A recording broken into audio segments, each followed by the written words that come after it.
All right, well, it is great to see everybody. If you didn't get a snack, there's some snacks and drinks in the back. For the kids, there are coloring pages and some notes for the kids to take notes throughout tonight. There is a prize if you finish your worksheet, so be sure and do it. I don't know what the age limit is, but I'm pretty sure most of us are too old. But for the kids, if you finish your worksheet, there's a prize in the back. Well, thanks for being here tonight. I'm going to open us up in a word of prayer, and then we are going to talk about a whole bunch of missions stuff going on at Lakeside Fellowship. So let's start in prayer. Heavenly Father, we thank you for the fact that you have called so many in this room to be your children through salvation in Jesus. And I think about tonight how, to the original disciples, Iowa is the uttermost parts of the earth. The fact that the gospel made it all the way here to America, that many of us got to grow up in a Christian home. The rest of us got to hear the gospel and at some point come to trust in Christ. We just thank you that your word has endured for 2,000 years and that there have been people telling other people throughout those centuries. And we just pray that we continue to do that. Here at Lakeside, we thank you for all the people represented here tonight who have been a part of missions in many different ways. And we just pray as we talk about some of these ministries going on, it might be an opportunity for some folks in this room maybe to see something that they might be able to participate in the coming months and be part of that gospel mission. In Jesus' name we pray. Amen. All right. Well, first of all, I just wanted to do one quick introduction. We'll get to this trip in a minute, but we have got Rocky Schmid from Camp Joy in Oklahoma here tonight, and his daughter Grace is with us as well. I don't know where Grace is. She's around. She's back there. So at some point, I know some of you have been catching up that were on that trip. If you haven't met them, I'm going to talk about Camp Joy here in a little bit. You'll hear more about that, but we're glad they're here. His wife, Ruth, is with us here too, but she's, as nice as the weather is, she's under it. So she's out in the camper relaxing this evening. But thanks for coming. This is the second mission night we've done during this academic year. We did one last fall, doing it here again tonight. And our whole purpose is just to continue to keep missions in front of the Lakeside family and to continue to showcase all the different ways that we are spreading the gospel locally and globally. And tonight we really want to show you ways you can get involved in a whole range of activities when it comes to missions. And if you've never been involved in missions in a significant way, if you've never been on a trip, something like that, you don't know what you're missing out on. I can honestly say I went on my first mission trip ever. I won't even tell you how old I was, but it was 2010. I wasn't a kid. And it took me that long to get out on a trip, but I went to Peru, and I went with a church where I really knew hardly anybody, but they had an opening, and a friend invited me, and I went.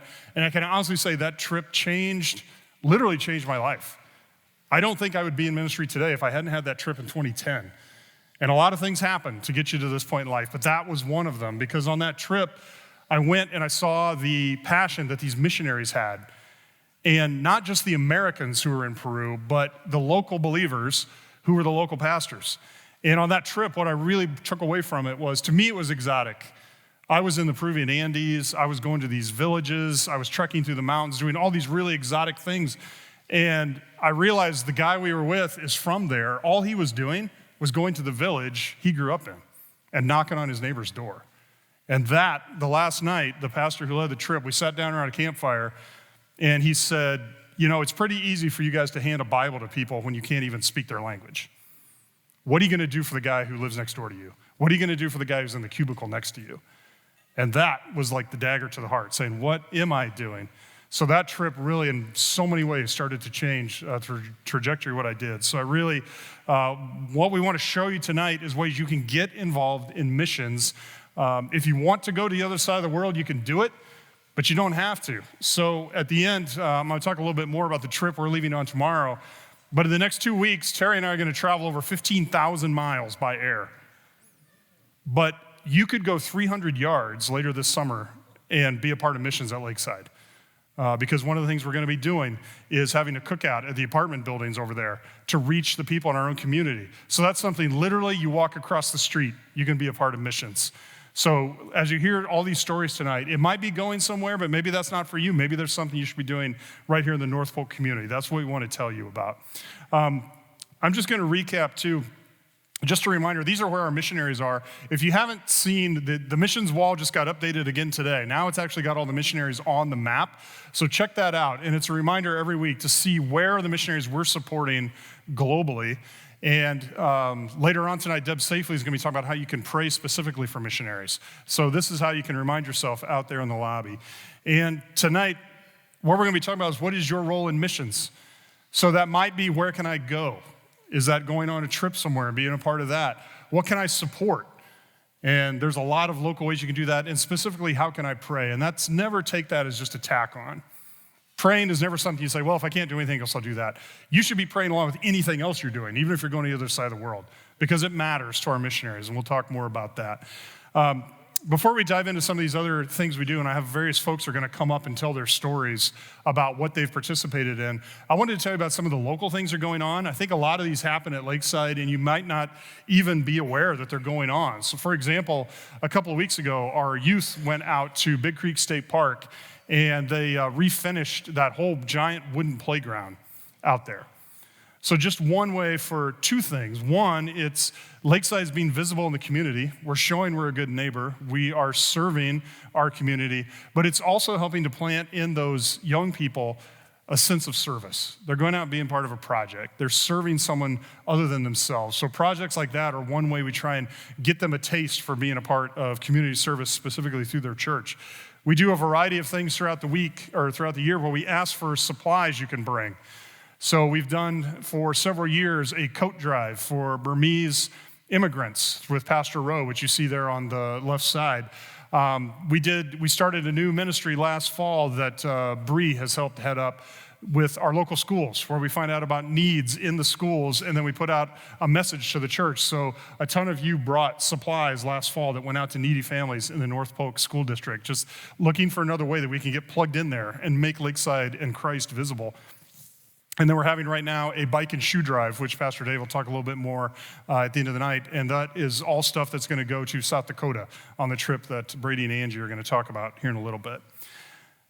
So there's some other things we do too. We've got a ditch cleanup coming up. If you want to sign up for that. Another chance just for people to say, hey, why are you doing this? Who are you guys? And we can talk a little bit about Lakeside and our desire to serve. Every year we serve a breakfast to the seniors at North Polk High School on their last Friday of high school. We go over and serve that to them, just making ourselves visible. So a lot of things that are happening in our community that you could potentially plug into. And with that, I'm going to now hand it off to Pastor Tony and some guys from the youth group to talk a little bit about how our youth is involved in missions.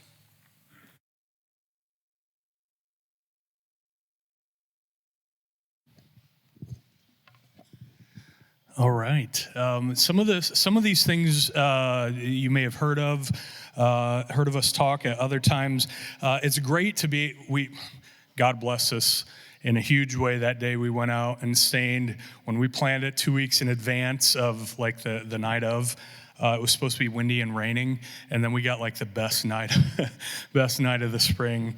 God really blessed. So our goal was to. I need to make a correction. We didn't finish that whole thing. Have any of you ever been out to that giant play place? It's huge. We sectioned off. We did a third, and then another group from the community came in and finished it out, and we were able to do park benches, clean up trash. We're taking a lot of our middle school students back out to Big Creek this summer during VBS week, and we're going to be staining and painting all of their picnic tables each night. So that'll be another area that we'll get the kids involved. We really, our goal is, as Pastor Trevor mentioned, is to get them exposed to serving somebody other than themselves. It's so helpful and important to teach kids that there's a bigger world. We've had a number of our young people be able to do individual missions trips. Some of our high school graduates are going to be going this summer. Arwen Silver, one of our high school students, doing a missions trip. Shelby has done it a couple years with her mom to Honduras, right? And so lots of different individual opportunities that God has really blessed in. The two main ways that we're able to do it with our youth group and actual missions trips would be one that's kind of a long trip. We go out to the Blackfeet Reservation in northwest Montana and work with a church out there on a reservation, ministering to the Blackfeet kids, running a camp. And this will be our 6th year going out again this summer and taking a number of our high school. We have a group of we have a group of 14 high school students going out this summer, and we're really looking forward to that again. And I'm going to have Alec come up in just a little bit and share how God worked in his heart on our trip last summer. And then the other missions trip that we've done now, we're going on our 10th year, is a local trip, and it is during VBS week. And we've got slides here. There we go. So our high school students and our 8th graders, incoming freshmen, all work together, and we do this vacation Bible school that you've heard about. And they teach. We spend 3 to 4 weeks in advance preparing them to learn how to teach young people, to learn how to lead music, how to lead games, how to prepare leading games. It's not quite as easy as what they think it is when they're always getting mad at me for changing the rules in the middle of a youth activity. They get to learn how much fun it is to actually run the games and make it fun for everyone and get everybody participating and trying to keep everyone interested. It's a great learning opportunity. They do crafts, they do snacks, all of that. And so be in prayer for that. We'll be starting prep for that in just a few weeks. And then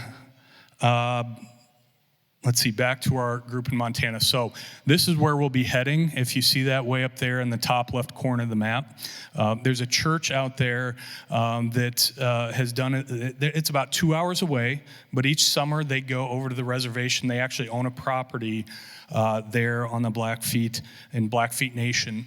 And they connect with local churches there they invite any kids that want to come.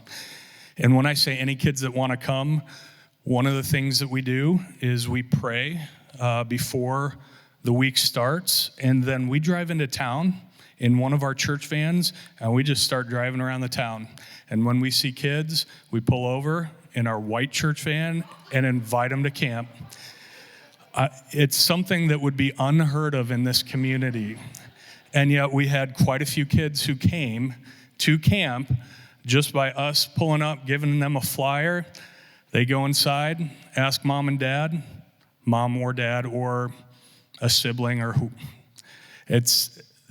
You'll hear some from Alec. And then they come. And so it's a great ministry to these young people who are living in families that are generational, dealing with addiction issues, with drugs, with alcohol, with broken homes, with all kinds of things that they're dealing with. And we get to spend a week sharing the love of Christ with them. So I want to bring Alec up here to talk a little bit about what God taught him this past year. And Lord willing, we'll do some more work again this summer. Sweet. Good evening, everyone. My name is Alec, and my parents are Jason and Marissa McElravy. I am a senior at North Polk High School, and I'm excited to share with you about the missions trip that I had the privilege of being a part of last summer to Montana. The trip began with some incredible sightseeing as we visited beautiful landmarks on the way to camp. It was an amazing opportunity to bond with each other as a group and explore these places together. While this was exciting, the meaning of the trip was still ahead of us, as we would soon reach the camp to serve as counselors and help spread the gospel. Our sole purpose was to spend the week with these Blackfeet Indian kids, offering them our willingness to serve with open arms, as well as sharing the good news of God. As we arrived at the camp, my first impressions were clouded by my expectations from past experiences. I was anticipating a setting similar to that of IRBC, a Bible camp that I have been to numerous times in the past. However, what was in front of me was nothing like the camp that I knew very well. The camp was placed in an open field with grass surrounded by trees, with cabins scattered along the edge of them.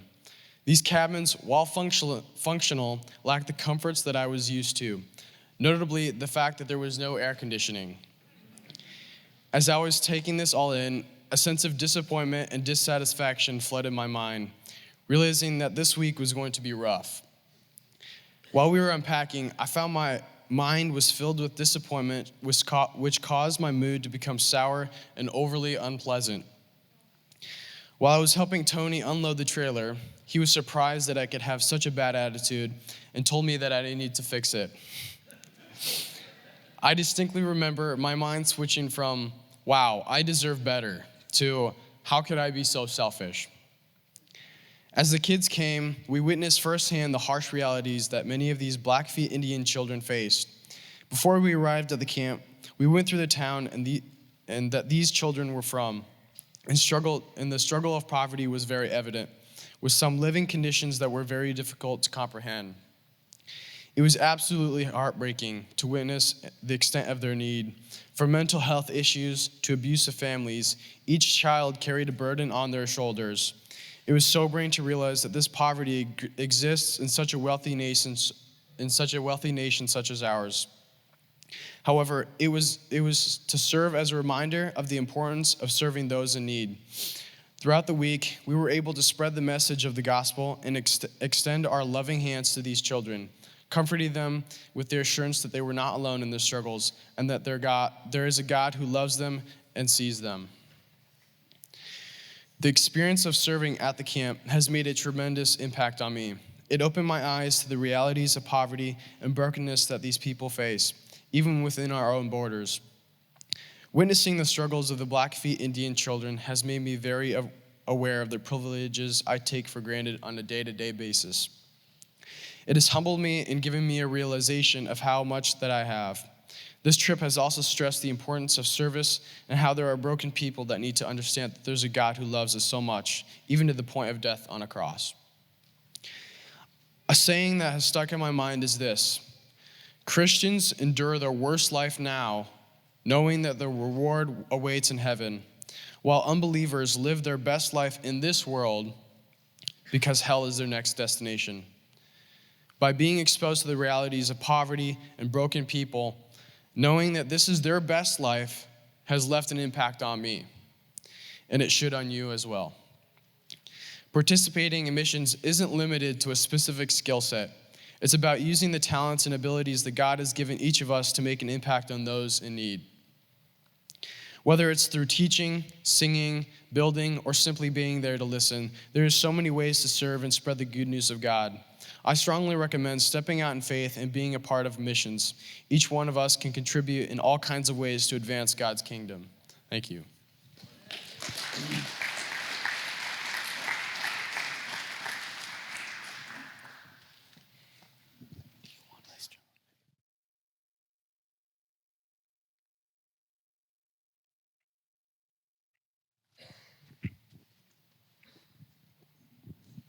All right. Lord willing, Will will get to join us on one of those future trips. And it was really a privilege to see our young people step out in faith in a lot of different ways. One, by just, as Alec did here, I don't know how many of you love speaking in front of people. Most don't. He's one of them. And yet he willingly did this. We had many of our young people who, when asked to share their testimony of salvation at camp in Montana, did so, and gave myself and Josh Sanders, who is teaching in the evening, an opportunity to share the gospel. And we actually were blessed to be able to experience seeing two of those young ladies come to know the Lord throughout the week. And so we were able to help them in some physical ways, and most certainly in some spiritual ways. But if you talk to any of the kids and adults that were on that trip or any of the trips we've done, it equally or even more so impacted our group as well. So now we're going to have Will share. Will had the opportunity a year ago, this past spring break, to go over to South Africa with one of our, with a missionary that our church sends out, who happens to be my younger brother, Lewis, and his wife Amber, and their kids ministering there in Welcome, South Africa. And Will had an opportunity with his family to go over there and serve and do a VBS, which led him to have the desire to go back again and help with a camp that they run every summer, their summer, December for us, summer for them, start of their school break. And Chad and Ann Suter, they're helping out with middle school youth group. They've gone for years to help with this camp, and they can't measure the value that they bring, making all of the food for camp. And then we've had the opportunity as a youth group now the last several years to help support it, raise money to help fund the shirts that all the campers get. And then this year we were able to see Will go over there and serve the Lord as well. So Will, why don't you share about your experience there?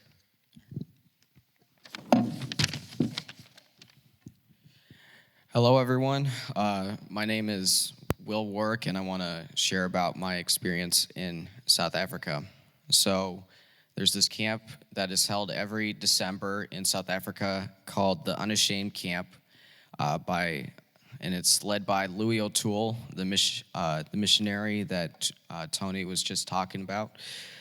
And a lot of the youth from Welcome Baptist Church go on that trip. Chad and Ann Suter have been the cooks of the Unashamed Camp for many years now. And in 8th grade last year, Chad was my small group leader and youth group, and he was an awesome youth group leader.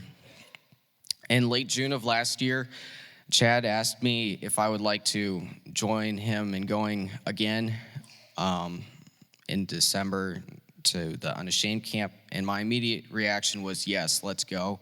Let's do this. This is going to be amazing. And it worked out with all the passports and paperwork and schoolwork to be able to go. And as the day of departure approached, my confidence quickly started to fail me. I started to have a lot of anxiety, and reality kind of set in on what I was doing. But my biggest support and comfort in this time was my family's support, and knowing ultimately that if it was God's will that I would get to South Africa safely, I would get there. The flying to South Africa went well. It was just really long. If you ask anyone that's been to South Africa, the flights are ridiculously long. The first week of the trip was spent doing a variety of things. The biggest was packing for the camp. Things like supplies, food, tents. They all needed to be packed beforehand. We also did some fun things like going shopping and trying different foods and playing games together. I also got to meet up with the youth group again and kind of catch up with some friends that I had made on the previous trip and attend their kind of the end of the year youth group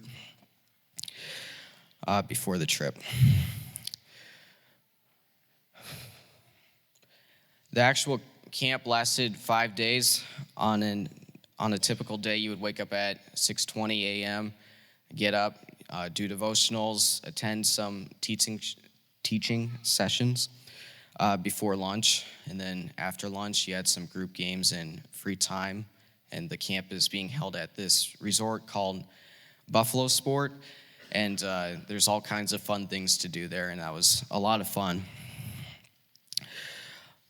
I'd say the most meaningful thing of the whole experience to me, and the thing that I learned the most out of, was the youth themselves.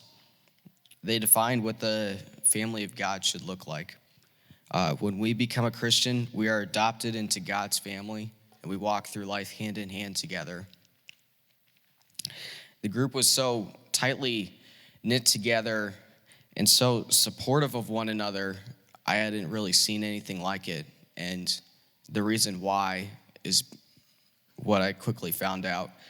The last night of the camp was testimony night, and many kids stepped up and shared their testimony, and they came from all different backgrounds, all different struggles, and so many things that I probably won't experience because I live in a country like America, and that really made me thankful of the country that I live in.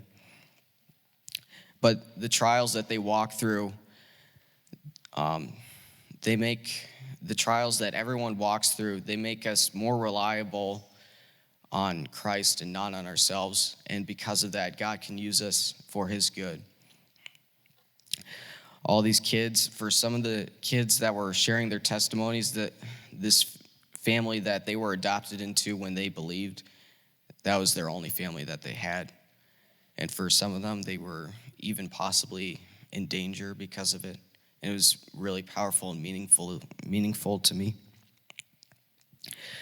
The Sunday after the camp was a baptism service, and over 11 people were baptized. And one person said something that I won't ever forget. He said, "When Satan reminds me of my past, my failures and the sins and where I've come from, I can remind him of his future." After that Sunday, the flu started to go around the church, and I got sick as well with the flu. Thankfully, I felt good enough to make the flights back home. Huge thanks to Tim O'Toole and Willie. Tim is a pastor, and he's Tony's brother and Louie's brother, and he was the main speaker for the camp. Willie was the worship leader for the camp. Without them, I probably wouldn't have been able to have even gone on this trip, but they were just such a huge help in helping me to get home. Also, thank you to all of you who prayed for me to get back home safely. That really didn't matter much to me, and I'm really thankful for that. Today, I am just so thankful for all that God has given me. Just a loving family, an air-conditioned house, and the events and things that we can do because we live in a country like America. I strive to reflect the love and acceptance that they showed me at Welcome Baptist Church, and to take steps in my walk with Christ instead of sitting back and enjoying the view. And I encourage you to do the same also. Thank you.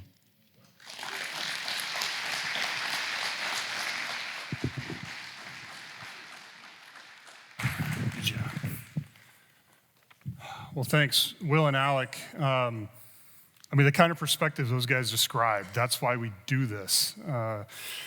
And many of us need that at advanced ages too, not just when we're in high school and junior high. And I know there's other folks in the youth group who could come up and tell us the same kinds of stories, because a lot of them have gone on these trips and experienced these things. And it's just amazing to hear what they have learned. You know, I think about how Jesus said, "To whom much is given, much will be expected." And that's what you're hearing these guys realizing. They've been given a lot, just like all of us. So part of the call and missions is how do we use the resources we have to go out and serve others. So next I want to tell you about a new trip that we did this year. And that was to Camp Joy down in Guthrie, Oklahoma, which is just outside of Oklahoma City. And this was a trip that God really opened the door for Lakeside, because I was looking for a place we could go within 8 hours. I kind of figured, well, what's a reasonable day's drive? So I drew a circle, 8 hours around Polk City, and thought, well, let's try and find something we can go do, to find a ministry that is aligned with us, a ministry that could use the kind of help we could provide. And I started reaching out to various people I knew in ministry, and I reached out to a friend of mine who lives in the Guthrie area, and he said, well, there's this camp I went to when I was a kid, and they could probably use some help. So I started playing kind of the phone tree, calling around until I finally reached Rocky, the director, and we got to talk, and we figured out this is going to be a good fit. So we put the word out and put the crew together. It came from Lakeside. And for many of the folks, well, how many in this room were on the trip? I know there's several. Wow, we've probably got much of the crew here tonight. For a lot of folks on this trip, it was the first time they'd ever done a missions trip like this. So it was a new experience for a lot of them to step out of a comfort zone, to take time off from work, to go to this place they weren't even sure what they were getting into. And we did a variety of things. We showed a video on this a while ago, but installing cabinetry, painting, finishing a dining hall ceiling, exterior paint, soffit work, fixing a water slide, you name it. We kind of did all of it. And I've been involved in a lot of these kinds of things. When I was working at Meredith, we did a thing called Rebuilding Together, where we'd go into a home for a day. So we had a volunteer group that would descend and do a bunch of projects. So I'd had some sense of what it's like to go in and do these sorts of things. A lot of folks on the trip hadn't seen that. So I know several of them who are professional contractors or professional grade. Those first 3 hours seem like complete chaos. Everybody's running I think we were involved in 6 buildings at once at one point on the campus. But then everybody got settled in, and we just started cranking out work. And with this group, I honestly have never seen a group with this level of skill and this level of work ethic and this level of unity. There was no complaining among this group. And I know some of them thought I was nuts with the to-do list that I was throwing at them. But they rose to it, and we got an amazing amount of work done there at the camp. And one of the things that comes out of a trip like this, too, that I think it's good to understand if you haven't done it, is the relationships you're going to make among other people at Lakeside. So I know there's multiple people here who are relatively new to the church that came on the trip, and this was their chance to get to know a lot of people in the church that they wouldn't have met any other way. So I really would speak to that part of going on a trip together. When you spend that kind of time together, you're going to make new relationships that will last when you've done these kinds of projects together. So I was really proud of this team, and this is a relationship we aim to keep going. So I feel like I'm making like a college choice announcement. So big announcement I'm going to drop on you tonight. Our VBS speaker is going to be Rocky from Camp Joy. He's going to come and be our evening speaker. Rocky's background is in child evangelism, and he runs a camp, so I know he's going to do great with our kids. And so our Vacation Bible School offering this year will be going toward Camp Joy. So we were just brainstorming earlier tonight, what would the project be that we want to try and raise money for? So there's a variety of ideas, but we're going to winnow that down. We're going to present one project during VBS week and help the kids drive toward helping fund that. And our goal is to go back and do whatever this project is next February or so again. So everybody who wanted the trip that wants to go again, we're aiming to do it again and fill your kids' pockets and then send them to VBS, because that's how we're going to help pay for this and get some of it done. So really grateful we had the chance to do this. We look forward to this ongoing relationship. We're glad to have you guys here tonight. So please get a chance to talk to Rocky and his family here tonight. All right, next I am going to invite Brady Warwick up. You've heard from Warwick Younger. Now we're going to hear from Warwick Elder. Is that right? Well, literally. And I'm excited for him to talk about this trip to South Dakota, because this is a trip that really came up from the grassroots level from his heart. And he can tell you how it got started. But one of the things I would say, too, is as you're listening to all these various things tonight, if you don't hear one that sounds like exactly like your thing, if you have an idea, come and tell me. Let's talk about it, because that's really how this trip happened. God just put a burden on Brady's heart, and there was really no specific plan in mind, but he started working on it, and God opened a door to a trip that now has happened multiple years. So, Brady, please tell us about South Dakota. Yeah, love to tell you about South Dakota, Pastor Trevor. I wish that there could be a little bit more space between myself and my son. Will, praising God for you. So thankful for you. And for those of you that are wondering, Grandma Sharon asked if Will was taller than me. My driver's license says I'm 5'7", so it is debatable, but that's what it says, and I'm sticking to it. So I'm really, really thankful for Will. But I'm here today to talk for a few minutes about South Dakota and just the work that God has done through us, through our family and various circumstances with that trip. Really glad that we've got the opportunity to go up there. How it all started. So this started several years ago, probably 8-9 years ago. Not exactly sure the timeline, but 8 out of the 10 poorest counties in the United States are in South Dakota. So one state away, right? 8 out of the 10 poorest counties are in South Dakota in the United States. And that's my home state, which for those of you that know me, I'm a huge South Dakota fan. I grew up there, born and raised there. My wife and I don't have any family that live in the state of Iowa besides our immediate family. And I just love talking about South Dakota. It's not the best state, but it is my favorite state. So I was trying to figure out a way that we could help the people there. And so I just started doing an internet search, as strange as that may sound. So just started looking it up, Googling, looked at a couple different reservations, came across, I think it's a Total God thing, Chug and Karen. and heard their testimony online, grabbed Beth, she heard it, and then the next thing I did is reached out to him, called him up. We arranged a phone call with him. So we had a phone call, lasted 45 minutes or an hour, and after that, we agreed to go on a family trip up there. And so our whole family went up there, and we drove to Dupree, South Dakota, which was quite an experience, and we stayed the night at their house. And I feel like Satan was against us on that trip. Our kids were sick. It did not go amazing, that first trip. But God was gracious. We left as soon as church was over to come back home because of dealing with that. But really sparked a relationship with them that they've kept alive. So we came back and asked some friends about going up there and ended up putting together a trip. And Lakeside graciously agreed to support us and to go. So we made it a family missions trip, and so we could go up there and serve them. So God just really opened a door for us to get to know Chug and Karen. There's a picture of them up there where we've gotten to know them throughout the past several years. So when we've gone up there, the main event is we do a Jesus festival where we hand out shoes. So we put together this event. It's on a Saturday. We knock on nearly every door in the community, invite them to the event.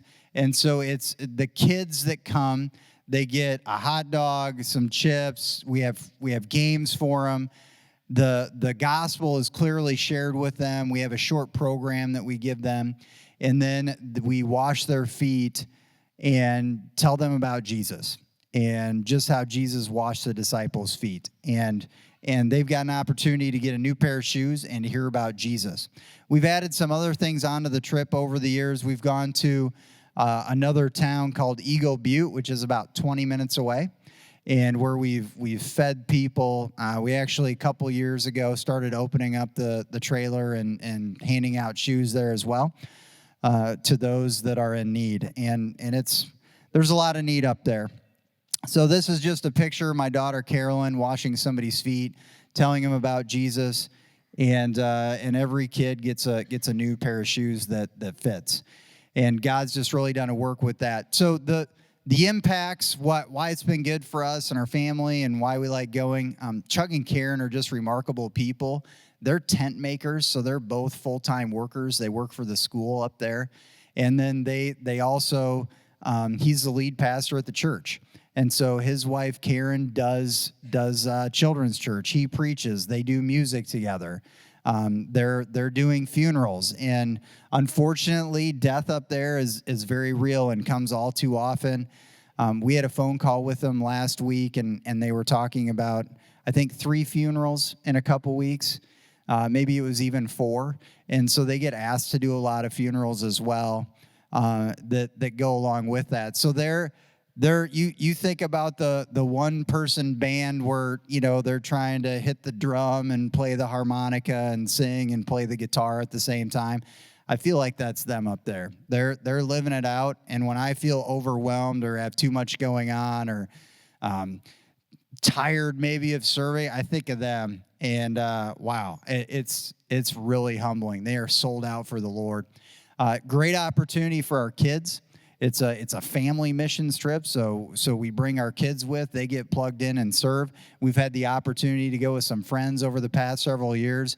We do a trash patrol where we let the kids ride, sometimes maybe even drive the golf cart and pick up trash as we go around and invite the neighbors, and we have a lot of fun. So it's really been a blessing for us, and it's been a great trip. So with that, Angie, is that okay, Pastor Trevor? Angie comes up, and she's going to talk a little bit about how the trip has impacted her and what it means to her.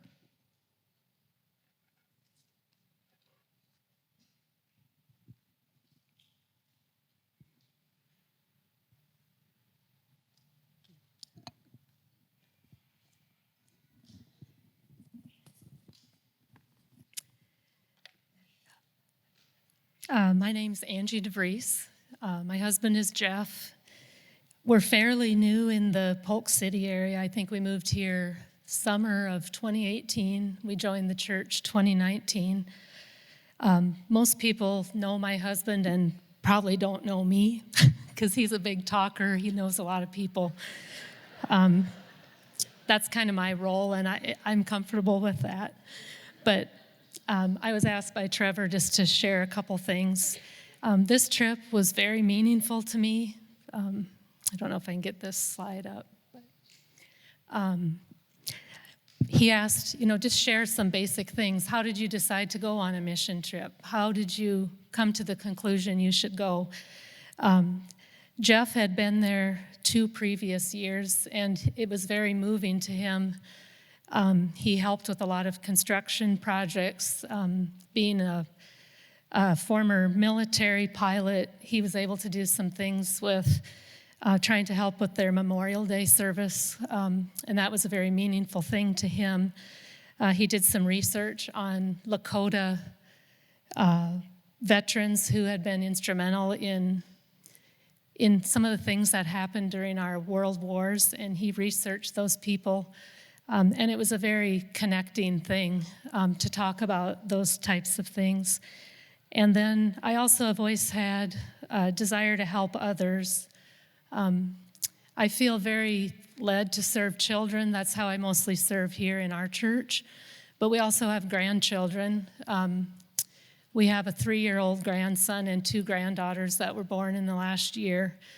And I think that was something, I'll tell you a little bit more about that, but just the differences in opportunities we have here, just strictly by the fact that we live where we do. Some concerns that I had going on the trip, and I think anyone that decides to go on a mission trip may share these. The first is that I am fairly shy. I tend to work in the background, and I had to put myself out there and understand that I can't control everything that's going to happen on a trip like this. I'm a planner. Nope, you have to plan enough so that you can react to what happens and be prepared. So I'm not saying don't prepare. I prayed very earnestly, please just let me react to what happens to me in a way, first of all, that will be honoring to the Lord, and second of all, that will be of true help to others. And then it was actually a benefit to me to be shy, because sometimes talking is not a good idea. You may see something that shocks you, or that you think you want to go in there and change or fix. That is really not our role. It can be very harmful to other people, other culture groups, for us to come in and think, I'm here for 5 days, I'm going to change all of these things. That's not why we're there. We're there to come alongside and help. And I thought the Lord was miraculous in my life in how he helped me to work through those things. Some things that we did, Brady already shared, but my main role was cleaning. A lot of us on the trip tried to help clean the worship center, kind of like a spring cleaning thing. We tried to go through Karen's Sunday school supplies, and like Brady mentioned, Karen does children's church, nursery, Sunday school. She wears all of those hats, and she does not have the resources that we have. Like, we work with junior high youth group, and Tony is so marvelous. Our curriculum is down to the week. We know exactly what we're going to do. She has to come up with that all by herself. And so we were just trying to organize some of her resources to help her with that. And then we prepared for the Jesus Festival, which is that picture there. And that's where it comes in with my grandkids. At the time we left, we had a granddaughter that was born 2 weeks before we left. She was born at Mercy West in Des Moines. To parents, our son and daughter-in-law had a home prepared for her, a nursery. They're God-fearing people. Ayla will be in Sunday school from age 3 on. She has health care. She has people that love her. She has a family. And these little ones, sorry if I'm a little emotional, because they are such dear little children, but they do not have the family support that we are used to. And Brady and Alec mentioned also with his trip the poverty is very extreme, and it's very difficult to see it in person and to figure out a way to help, but that is our role, to help while we're there. And by washing their feet, I think it showed humility on our part to show we're there to serve. And also, as you're washing their feet and getting their feet dry and, giving them a pair of socks, and then you're fitting the shoes, and that's kind of a saga, fitting the shoes. That could be one try, that could be 5 or 6 different shoes that you're showing them. And then the older kids, they like to have some style involved too. So they might tell you, I don't want that pair of shoes. That's why when you buy shoes, buy the shoes as if it's for your kid. Like, if your kid won't wear them, they probably won't want them either. They want what's in style, and that's great if we can give them that. But a lot of these kids, they don't have access to a shower every day. They don't have medical attention. Some of them have infections in their feet and skin that would shock us. And so I just thought it was very humbling and very touching to be able to minister to them. I think that kind of is a good overview of what we did. Our trip to Eagle Butte, again, we were trying to open the trailer up and fit them with shoes, give them a meal. And again, it's just one night, and you leave and you may think, it's just a drop in the bucket, and it is, but yet to just go and minister and to be there, I thought it was very life-changing. How did the trip change your perspective? That was a question Trevor, he suggested that we cover. I think that the biggest perspective change I had was that everything I have isn't mine. And I've always known that, I've been blessed with many blessings, but it's not ours. We've been lent what we have. And our role is, how can I use that to help other people? How can I use my time and my energy? And so I think one thing I've tried to be conscious about, and I've always felt like I try to be conscious of other people's needs, but I'm trying to make a deliberate attempt to be as generous as I can with my time and money, which sometimes it's easier to write a check than it is to go do something because we're all so busy, and it's very hard sometimes to carve out time. But I'm trying to be more, proactive about where I'm spending some of my time. And then the other thing I'm trying to do, and my husband would agree with me, trying to be more flexible.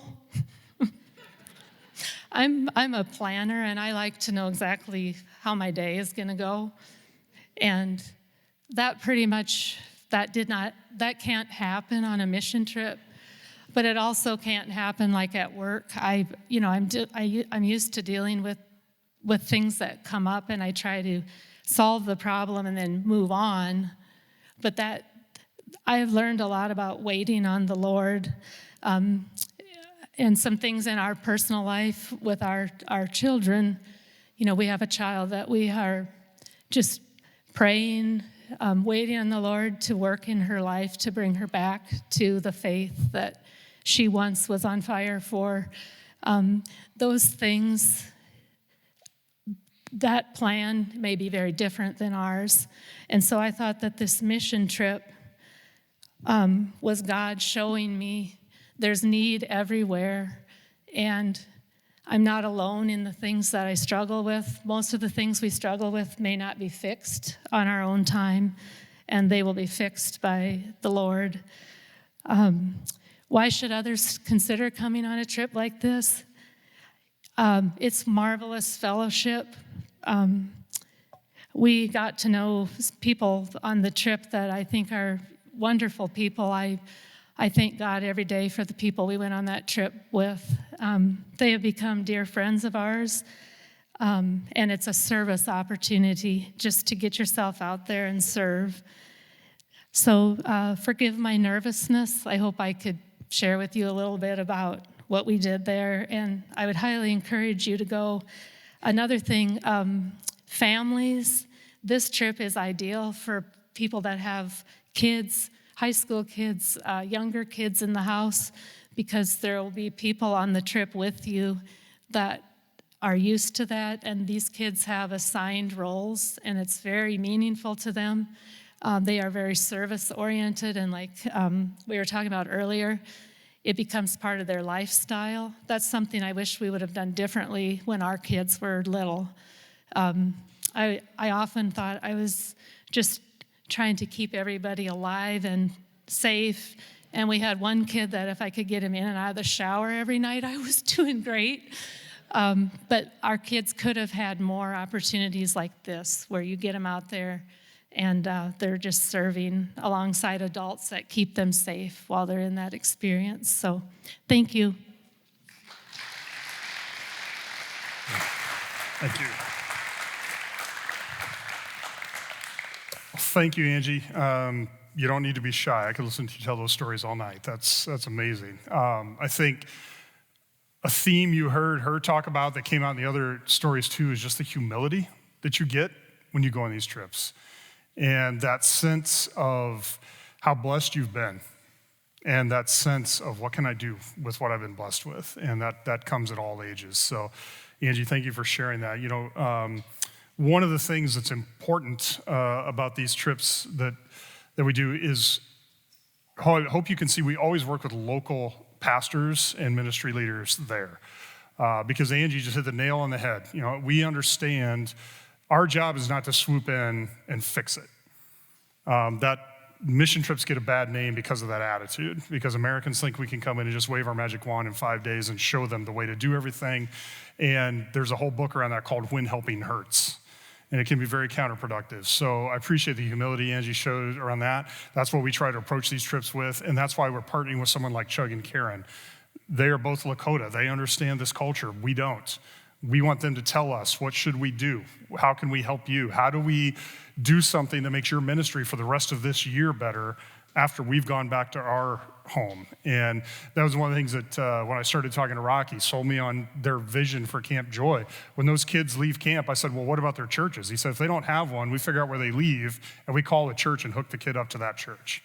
That's exactly what we want to do. We want to be strengthening local churches, not just coming in and leaving money and effort behind, but helping local ministry leaders. We actually have some new people going this year to South Dakota. So Jack Davis is going for the first time, and Wesley and Eve Smith back there will be going for the first time. So we're excited for them to go on this trip and have their own stories to tell maybe next year about that trip. Well, let me tell you a little bit about this trip. You've heard a few things about that Terry and I leave on in like 10 hours to South Africa and then Ireland. This is a great example of what I just talked about, partnering with local ministry leaders. So we will be going to South Africa, the same area that Will talked about. But this time we're going to a pastor's conference. So Macanyo, you see that on the screen there, that is a theological college where Louis O'Toole is an adjunct instructor. I've had the chance to sit in on some classes he taught there, and every year he puts on a pastor's conference, and he had asked me to come and speak to that. And this is a full investment in local pastors. So it'll be pastors and their wives from all over that area. These are people who have studied at Macanyo at various levels. Some of them might have a 3-month certificate. Some of them might have a master's degree. But they've all studied there to some level. These people are like Chug and Karen. I think there's one person will be there that's a full-time pastor. Everybody else has another job. So they're balancing a lot of things as they try and do this. And the people I have met that are affiliated with Macanyo, they are so hungry to find out if they're doing it biblically. And I didn't say if they're doing it right, because it's not the way we do it that's right or wrong. It's what does the Bible say about how churches should operate. And what I'll be teaching through with them is the book of Titus. So we'll be doing lessons on what does eldership look like, and deacons, and discipleship, and addressing false teaching, and carrying out the gospel in your workplace. All of that's in the book of Titus. So we'll be going through that over the course of 7 sessions at the conference. So we're really excited about that. I'm looking forward to it. I know there will be things I will come back with that I have learned from them. I guarantee it. Because we do not have the corner on the market in doing it the only way it's to be done. So I look forward to hearing about them. One thing you learn from believers in these other countries is the sacrifices they make are very humbling, and their prayer life inevitably makes ours look like we don't even pray. Speaking for myself. Their commitment to prayer, because they have to show faith every single day in ways we do too, but it's kind of hidden sometimes with our prosperity. And so they always convict me of that. So we're really excited to be getting a chance to meet with the pastors and their wives. This conference, these people do not make a lot of money. That is not going to be a newsflash to you. So Louis only charges each couple about $15 to attend a 4-day conference. And for a lot of these couples, he said some of them, this is the first time they've ever left their hometown. Some of them are going to be traveling 2 or 3 hours to get to where the resort is. And resort, I say loosely, think camp, but where the conference is. And this is a huge deal to them. They get to get away for a few days, and they get to concentrate on how do we become better as church leaders. And he's able to do that because the conference gets subsidized. So I just want to say, at Lakeside, I mentioned this need a few months ago, kind of offhandedly, saying we need to raise some money to help support this. And afterwards, someone came up and said, well, how much would it take? And I told them, and then a week later, somebody came in the office and said, hey, this check was in the offering for this exact amount. Do you know what this is for? And they covered the cost of the conference. So I'm not going to embarrass them by naming them, but just know that's the kind of support. These people get to go to this conference because people at Lakeside are helping make that happen. So I get to go carry the flag, so to speak, and be the one who gets to talk, but it is many people here that are making this happen. Terry gets to go be a part of it too. She'll be speaking to the ladies. They're doing breakout sessions with the ladies, so she'll be talking to the pastors' wives. And I mean, that's a specific prayer area for us. It's bittersweet, I'll be honest, that she gets to go. Originally, it was just going to be me. But now she's able to go. And we're excited she gets to go. I'm excited she gets that opportunity, but it's also with a heavy heart that we get to go together. So we are treating this just as a way to honor Katie. We get to use time that we have now. So be praying for us as we go. It's also going to open a door, I think. I don't know if there is a woman in Africa who hasn't lost at least one child. So it's going to be a connection that we did not have a few months ago. So be praying for that. I'll just show you quickly. This is Pastor Franz and Sarah. We prayed for them on Sunday morning. This is their church. This is in a township near Velcom, where Louis and Amber are based. Franz is a graduate of Macanyo, and he is a church planter. They have a church that I think they're getting somewhere around 70 or 80 people on a Sunday. They just put in outhouses behind that church, and they are ecstatic. Because he said, now we can have church for more than an hour, because before there was no place to go. I mean, there's not even a tree hardly at this place. Like, there's nowhere to go. So just the fact that they have outhouses, they're very excited. So we're going to go out and see their church. We'll have a chance to fellowship with them. And again, that's another time where we're investing in local pastors and local churches. That's the kind of people we're going to be helping.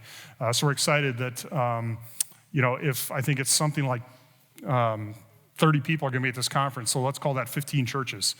15 churches, hopefully, will be more biblical as a result of us having these conversations. And man, that is a great investment that Lakeside is making there. And then on the second leg of this trip, we'll be going to Ireland. And this is a couple most of you have probably never heard of, but we met them. They used to attend Saylorville Church, where we were prior to Lakeside, Frederick and Gemma Sandberg. She is Irish, he is Swedish. They were both working in the United States as ag scientists, both have PhDs. They were both atheists, and they both came to know Christ, and they started attending Saylorville Church. So we got to know them there. And they, God laid on their heart that they should go back to her hometown of Cork, Ireland, and be part of a church plant. So they're part of Douglas Baptist Church. And I only figured this out a few weeks ago when I was talking to them. They left to go to Ireland and be part of the church plant the same week we left Saylorville to come here. So we've kind of set off on these paths together. And Frederick is actually going to seminary right now. And he told his boss, I have 2 years left before I go into full-time ministry. So he is about to make a big transition to be involved in local churches there in Ireland. So last time I was in South Africa, I came home through Europe. So we thought, well, if we're going to go through Europe, where else could we go and see some people? So we're going to stop in Cork. We'll have the chance to go to their church. We're going to meet them with their elders. And I look forward to seeing what happens in their ministry. So just another great example of partnering with local churches. So I just want to say thank you for letting us do this. We are proud to represent Lakeside. We're very excited we get to do it. And I look forward to telling you more stories about the investment all of you have made in these churches around the world. All right, for our next to last segment here, I am going to invite Deb Safely to come up. And I asked Deb to come and talk with us specifically about how to pray for missionaries. And I'm asking Deb specifically, she's part of our mission committee. Check this out. I'm really proud that we got our hands on this. This is a picture of Deb in 1981, because Deb is not only on the mission committee, she's a missionary kid, she's a missionary mom. Skyla Dorado out in LA, who we support, is her daughter. She's a missionary sister, right? Aunt, I don't know, you can give us the list. But there she is. This is her cred right there. This is 1981 Deb out on the mission field. So I just asked her to say, you've lived it. You have been on the mission field. You've grown up around missionaries your whole life. Tell us a little bit about what it means to be prayed for and how we can pray effectively for missionaries. All right. I was a little choosy on which one to put up here. Let's be honest, it's not the teenage years. You know you're an MK when you can walk into some random kitchen in the middle of the U.S. and find a prayer card from 25 years ago. Most people get to hide their junior high pictures, but yes. So I did agree to have this one put up. So yes, for those of you who may be newer to Lakeside or don't know me very well, my parents actually were missionaries in Brazil, and so I was born and raised on the mission field my whole life. As far as a missionary background, I have a lot of family history. My grandfather was actually a home missionary in Washington State. And then my parents went to Brazil before I was born, and they were there their entire adult lives. They're retired now. My brother and sister-in-law are now missionaries in Brazil and have been there over 20 years. I also have a cousin that is a missionary in Costa Rica. My nephew is headed to Colombia to be a missionary. And then, as Pastor Trevor said, Skyla, our daughter, is married to Garrick, and now they're missionaries out in California. So God has richly blessed our family and continues to see fit to use us in many different ways. And so I just wanted to give you some practical tips on ways that you can know and pray for your missionaries. So let me just read a couple of verses, which using scripture is a great way to start when you don't know how to pray for missionaries. So a couple verses from the Apostle Paul, 2 Thessalonians 1, 11 through 12. It says, "To this end we always pray for you, that our God may make you worthy of his calling and may fulfill every resolve for good and every work of faith by his power, so that the name of our Lord Jesus may be glorified in you, and you in him, according to the grace of our God and the Lord Jesus Christ." In Ephesians, he also says, "Pray also for me, that the words may be given to me, and opening my mouth boldly to proclaim the mystery of the gospel." So I just want to give you some different ways that you can pray on a daily or weekly basis.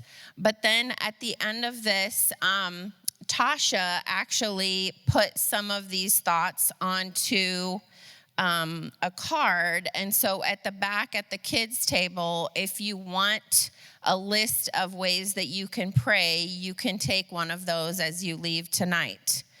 My parents were great examples growing up of, even though they were missionaries, my whole upbringing, we always had a stack of prayer cards from missionaries all over the world, and we prayed for a different missionary every day.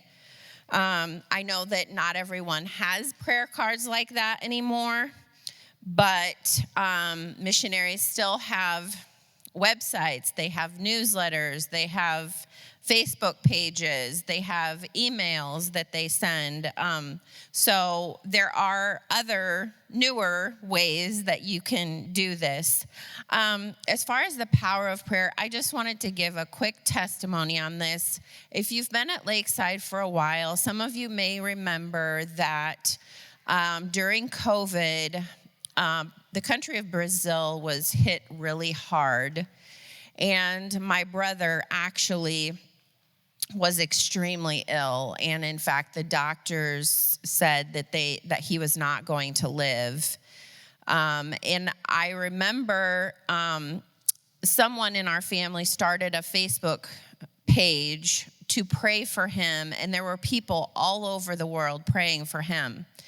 And there was a few times when I would get a call from my sister-in-law, and she's saying, it doesn't look good. He's probably not going to make it through the next hour. And I would just post on Lakeside's Facebook page and say, I need people to pray right now. Or I would text people from Lakeside and ask for prayer. And God miraculously saved his life. He still has health issues because of it, but he has been able to remain in Brazil as a missionary. And there were so many times when people here at Lakeside would reach out and say, I'm praying for your brother. I'm still praying for your brother. How's he doing? How can we be praying? And there's still people that ask to this day how he's doing. So I just want to encourage you, prayer does matter. Our missionaries all over the world are facing battles that we have no idea. And so please, please keep them in your prayers. Prayer works. And then the other thing that I wanted to just share a couple of personal examples. One is my own and one is from Lucas and Teresa Bear. But growing up, there were many times when we would go to a church to share our ministry, and we would walk in, and a lot of times people didn't know who we were. They had no idea what country we were serving in, or if they knew my parents' names, they for sure didn't know my name or my brother's name. But there were a couple of churches that did a really good job of reaching out and saying, what do you need? How can we be praying for you? And they gave us gifts, and they knew us by name, and they asked us specific questions. And so I just want to encourage you, really get to know your missionaries, read their newsletters, look at their websites, read their Facebook pages, get to know their kids' names, know things that are trials and difficulties right now, because that really does make a huge difference in the life of your missionaries. Another example is Lucas and Teresa Bear. The last time that they came to the States, Saylorville has a missionary home, and someone had thought to print pictures of their family and put them in frames, and when they got to the house, it was ready for them with family pictures posted. All it took was one person to have that idea and to actually do it, for them to not just feel at home, but for them to then think that church cares for missionaries. So because of something that one person specifically did, that was the missionary's perspective of the entire church. So again, if God lays a specific missionary or ministry or person on your heart, do something about it, because you never know how God can use that.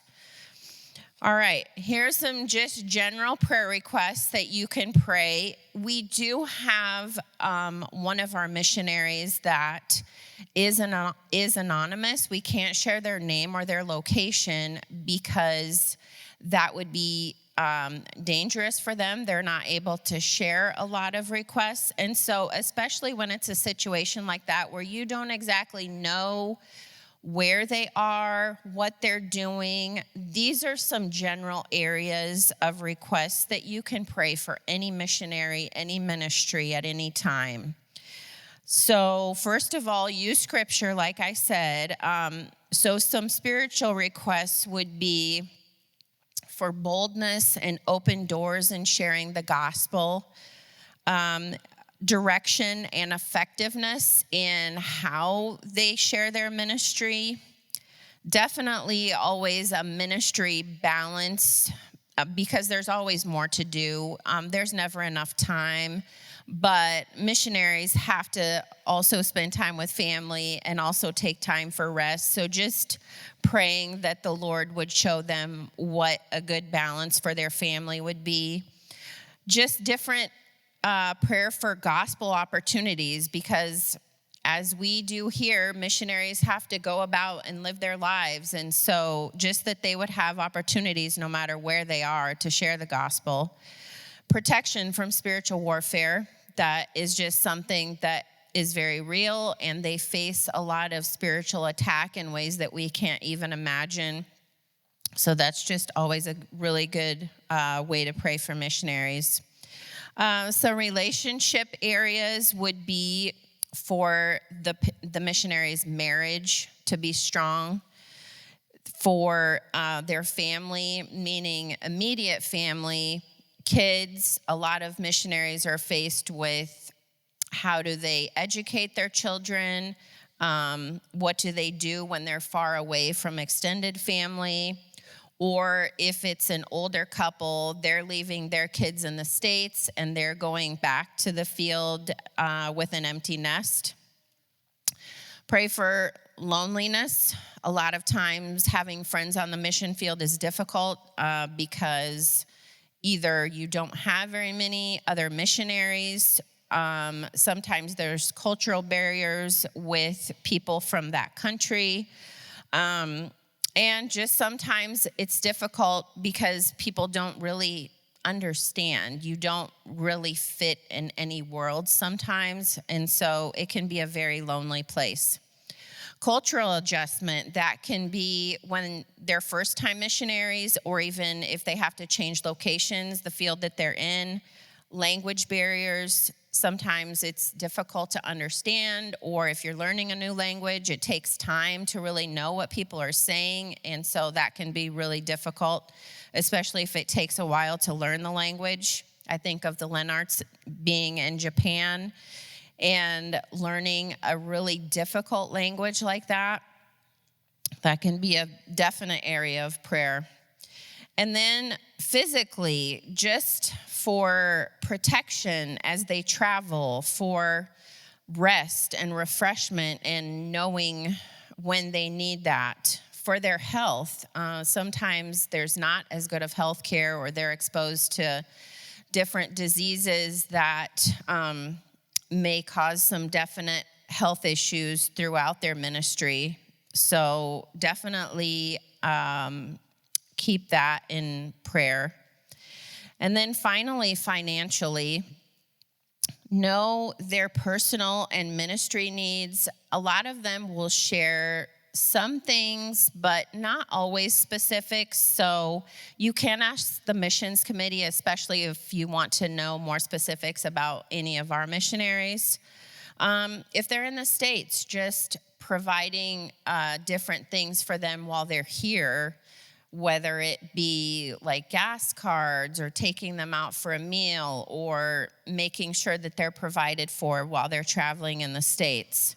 And then just another one that a couple of missionaries told me this one, pray for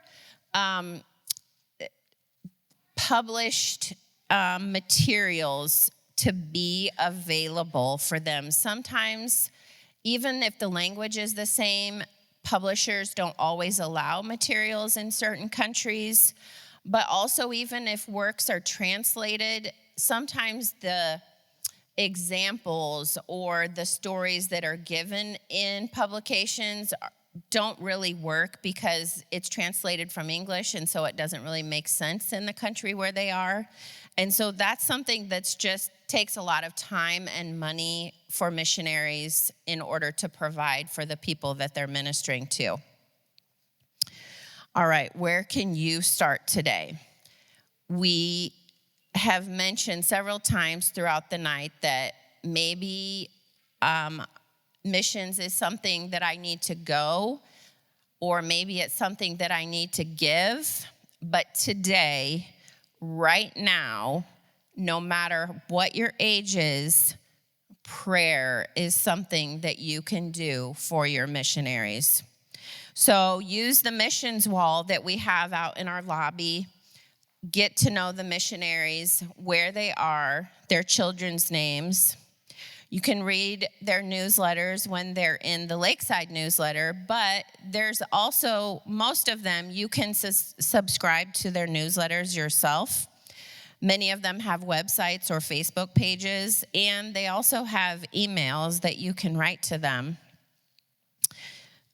Support a missionary yourself. I know that there are many of you in this room that do that, and whether it's somebody that's here at Lakeside, our family personally supports a couple of family members, but then it's also important to support either a people group or a country or a ministry that has a lot of meaning to you. And so we support someone that I actually went to high school with that works in the Amazon in Brazil, because that's a ministry that's really important to our family. And that's just gonna make it more of a personal investment in what you're doing. And then have a group of friends that regularly gets together and prays for specific missionaries. This can be your growth group. This can be a group of friends. Sometimes people even do it online and get together on Zoom, but be purposeful and just create that group or group of friends that's checking in with specific missionaries, because that will make it a lot more meaningful to you. So finally, if you want to do something, pray. It shouldn't be our first option, like Pastor Trevor said. It shouldn't be our last resort, but it should be the first and most important thing that we do for all of our missionaries. And the last thing, and this one is probably the most convicting for me, is we have a daughter that is a missionary, and my grandparents, they prayed that one of their 8 kids would be a missionary. And so my dad always, his whole life, said that he was the answer to that prayer. And I always was willing for any of my kids to be in missions. And so the Lord has called Skyla from the time that she was in 6th grade. But that's a big sacrifice for parents. So I challenge you, pray for your kids. Be willing to let your kids go.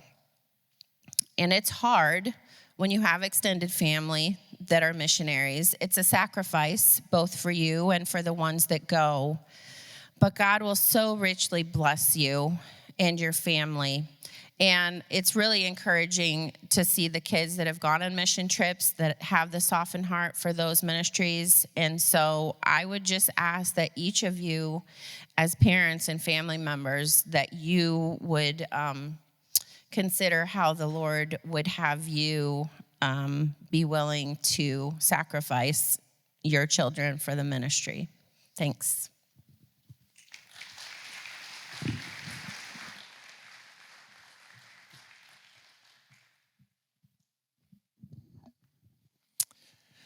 Okay, thanks for being here tonight. I have just a thought or two to wrap this up, and then we're going to have Pastor Trevor and Terry come up here.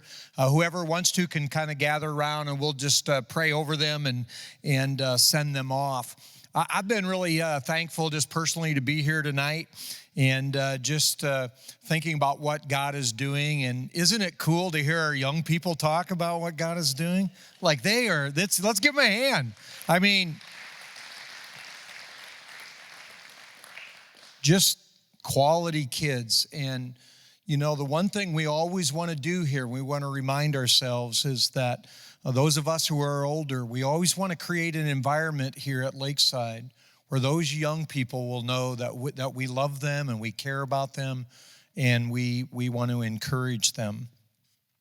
had a thought that I just want to share with you. And I had a really exciting time to go down to Lima, Peru, and a really cool thing just happened even in the last a week or so, and I'd like to share it. I don't know how many of you remember, but a couple of years ago, we did a whole sermon series on the book of Acts. And the title of the sermon series, does anybody remember? This would be a real stretch if anybody, does anybody remember the title of the sermon series for the book of Acts besides my wife back there? Anybody? It was Here, There, and Everywhere.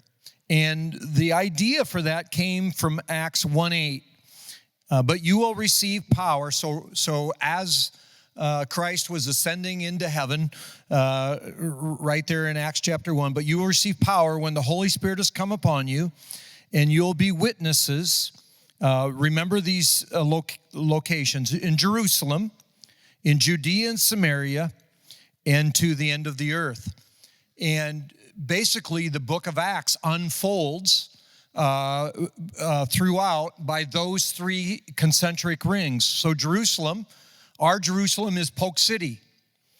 So here, and everything that we do here, all of the ministries Pastor Trevor showed, and what Pastor Tony are doing, and the Four Seasons Festival, and the ditch cleanup, and working on the playground equipment, it's all to build a bridge so that one day we can share the gospel. That's here.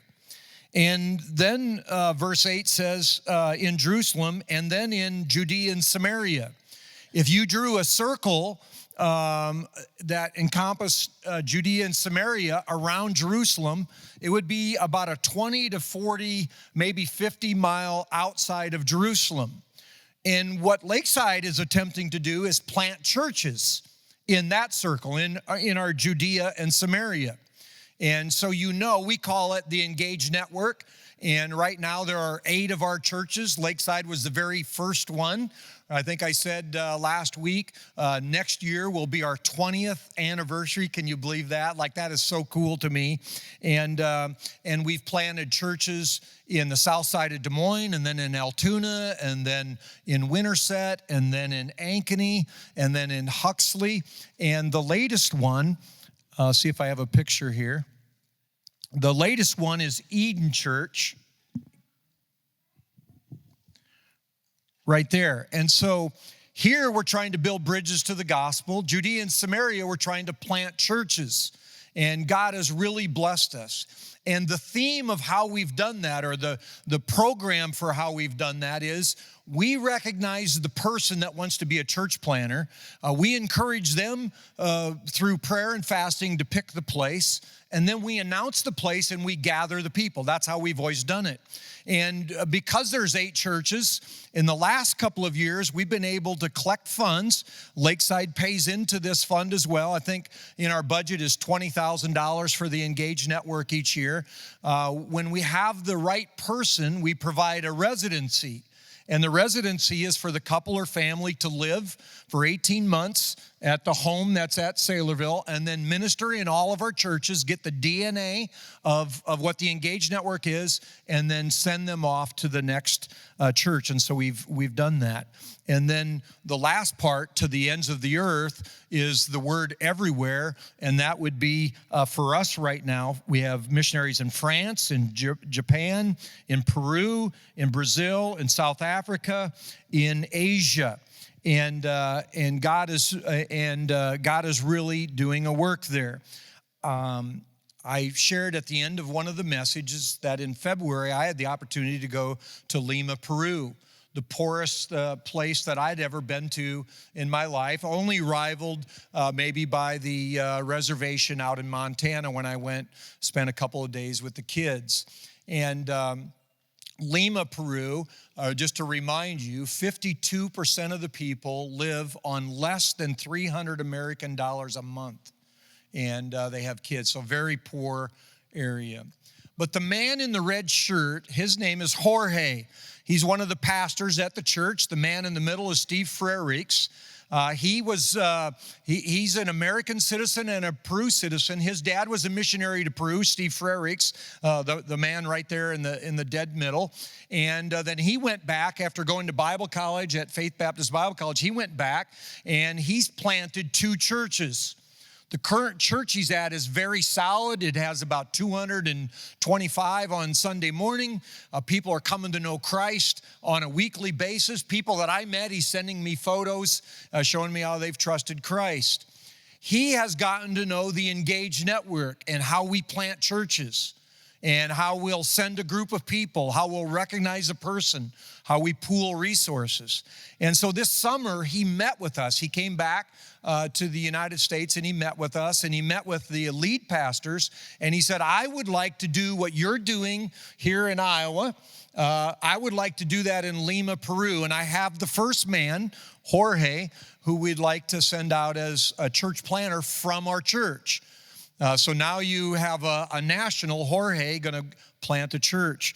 And so 3 of us pastors went down and talked about what it would look like for them to become a church planting church out of a missions church. And they got so excited and we met the people. And anyways, just last week in Kansas City, all the lead pastors met. And we don't have a current church planner for our Judea, Samaria right here. We're praying for a man to appear. We have some possibility. We don't have a man. So we made a decision that really, to me, is just going to change the dynamic completely. We have accepted Jorge as our next church planner, and the Engaged Network has committed to fund his residency for 18 months. So he'll start July 1st in Lima, Peru, as a resident for 18 months. Now he's got a wife and children, and his total salary with rent and ministry experience is $36,000 American dollars a year. $36,000 American dollars a year. So we've committed $50-some thousand to have him be a resident, and then he'll plant a church in Lima, Peru. So we'll be taking up an offering. Part of our offering at our Thanksgiving time will go to that. So I'm very excited about what God is doing. Many of you have been here almost from the beginning. This is a dream come true, amen? That God is using us. And you know, the longer I live here in this part of Iowa, we have all the resources. Now, we have people, certainly, and we have young people. I would love to see young people leave here and go into missions, but we have resources. And I would just ask that you would think about everything you've heard tonight, from what we're doing locally to what is happening internationally and everywhere in between. And just think about loosening your grip on the resources so that we can get the gospel here, there, and everywhere. I want to encourage you right before we'll have Pastor Trevor and Terry make their way up here. But before we do, I just want to encourage you. We do have the bike drive and the shoe drive. And it's an immediate blessing to people. We've got about 35 bikes. And I think if we work hard and we, see the neighbors, or you see old bikes, or some people have bought a new bike and brought them here. That's certainly above and beyond. That is fantastic. We'd love to get up to 100 bikes and take them up there. So think about that. Think about the shoes so that they can do that as well. So very thankful about what God is doing. We want to continually, personally build bridges for the gospel. We want to be missionaries in our neighborhood and missionaries overseas. So I'm going to have Pastor Trevor and Terry come up here. And then actually, I don't know, I'm going to actually have you just sit on the ledge here because I'm going to have people come up front. So why don't we all just gather around them? That would be okay. Some can stand up here on top. Some can stand right down there. And I'm going to have Brady, if he would, come on up. Don't be bashful. Some people can come right up here.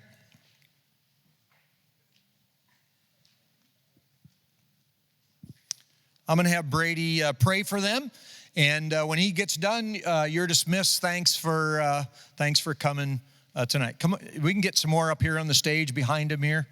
That'd be good. Logan, get in there. Come on in. Come on.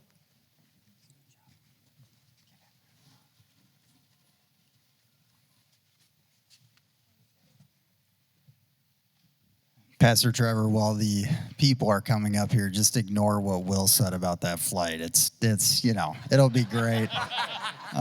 We spent an hour on the ground in Atlanta because the infotainment system in the plane would not work.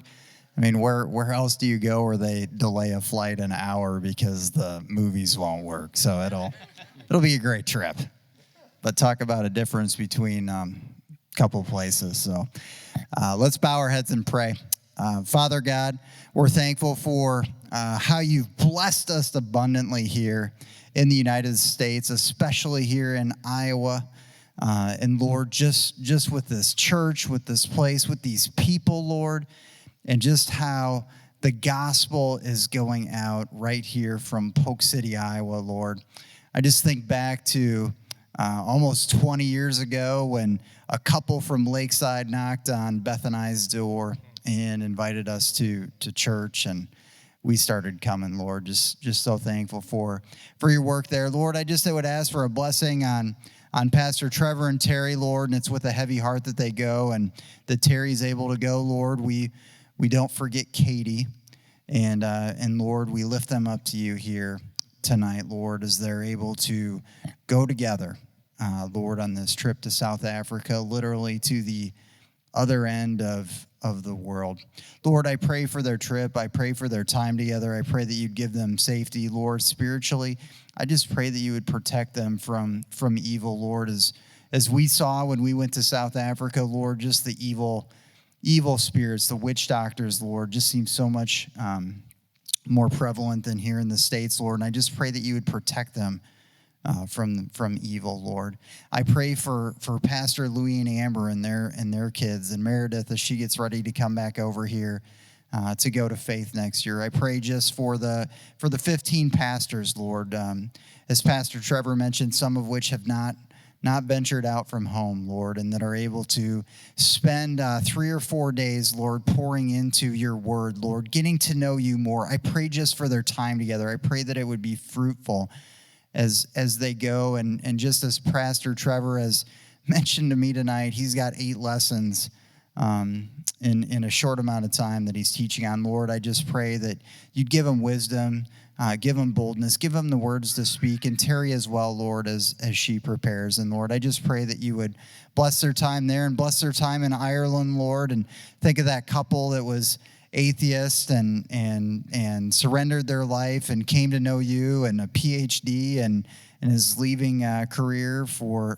to become a full-time missionary, Lord, or to be a full-time in full-time ministry, Lord. I pray that you bless them and their family and be with Pastor Trevor and Terry as they go there, and just that they could be an encouragement to that couple. Lord, I think of Camp Joy and the other places that we've been and up in South Dakota and Montana, Lord, and right here in the Polk City area and the Burmese people in Des Moines, Lord. I pray that you'd bless them and be with their youth this summer as they travel to those places, Lord, and just the opportunities near and far, Lord. Be with Pastor Trevor and Terry as they go, Lord. Bless our time of fellowship here tonight. I'm thankful for all the folks that have presented here, and Lord, just that you do a work in our hearts, stir our hearts, Lord, for you. We love you in Christ's precious name. Amen.